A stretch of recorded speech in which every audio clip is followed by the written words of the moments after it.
Texas Tech 29, BYU 7, Dan. Man, and this was like kind of immediate with like you watch 2 minutes of this game, you're like, I think I have a good handle on what the rest of these 4 quarters are going to look like. It really was. It really was. That was my thought while watching this. It was just that Texas Tech felt head and shoulders better, and it really wasn't all that close. And this was probably most obvious when Texas Tech was on defense because they just completely took away what BYU wanted to do on the ground. Now, they did get up enough where BYU had to put, I think, more on the arm of Bear Bachmeier. But even still, I thought they made him look a lot more like a freshman quarterback. And he'll learn, he'll grow. He's obviously had a very good season. He went up against a very good Texas Tech team that's been solid defensively. Yes. In a huge shift from what we are used to seeing from Texas Tech. But they very much made him look like a freshman quarterback, and BYU really could not establish any kind of momentum here against Tech. I was really impressed by Texas Tech and how just how professional an effort it seemed this was. You know, there was no stress here. Oh, yeah. The thing that stood out to me was just the Texas Tech front on defense, especially the offensive, or excuse me, the defensive line, but the linebackers who've been making plays all year long. Obviously, Ben Roberts and Jacob Rodriguez making the plays that they made. But it was just the BYU front was just absolutely overwhelmed, including Bear Bachmeier. And that's okay because kind of everybody has been by Texas Tech's defensive line, especially this season, which is why you go out and overhaul a roster. And this is all a compliment, by the way. This is all a compliment to Texas Tech. They saw a need of improvement, and they went out and did it. And they made Bear Bachmeier look his size. And I'm not saying this to make fun of a shorter quarterback, but he is a freshman. He will put on weight. He will figure things out. They look like they overwhelmed him. Obviously, LJ Martin came back, and he has been sort of the heartbeat of that offense as well. He was unable to do anything on the ground.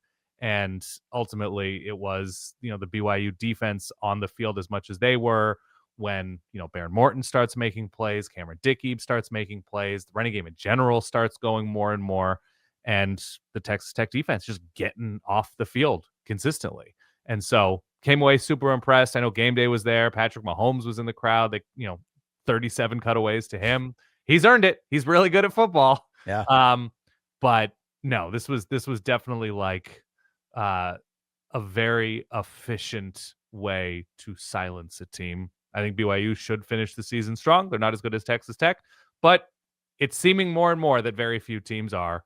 Good for the Red Raiders. Hope they finish strong because it's nice to have measuring stick teams in these conferences. And with what they were able to do, finishing off Utah in the close rivalry moment, they're answering a lot of questions. And they answered a big one with a bigger spotlight on them today in Lubbock. So came away very impressed. I mean, the only thing that I would push back on, Bear Bachmeier is 6'1 and a half. Is he? Well, I don't know.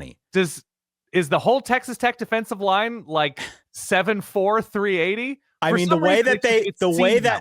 way that Texas Tech played, yes, they definitely made him appear smaller. He also looks like he's 10 years old. Maybe that's what he might be 10 years old, but he's not a small guy by any stretch. Fair. He was just overmatched in this game against a better team. And I think you're right. Like, this was a reality check for BYU. I agree. This is a compliment towards Texas Tech and what they have built.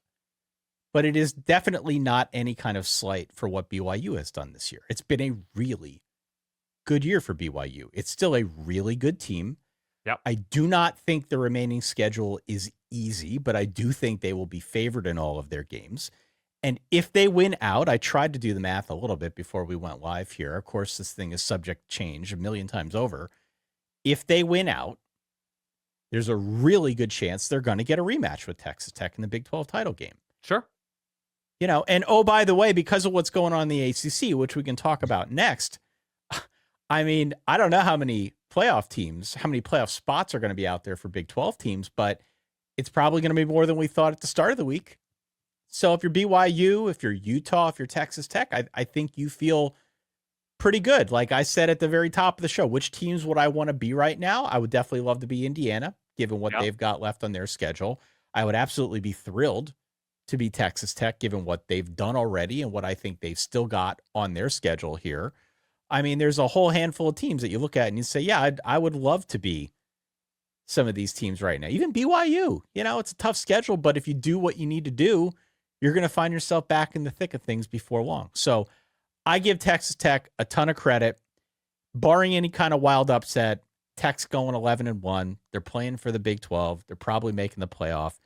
I think you could pencil them in right now, frankly, but I don't want to get ahead of myself because, I have this jinxing quality. So let's not go there. Let's just say 29-7 was a pretty damn good effort from the Red Raiders here.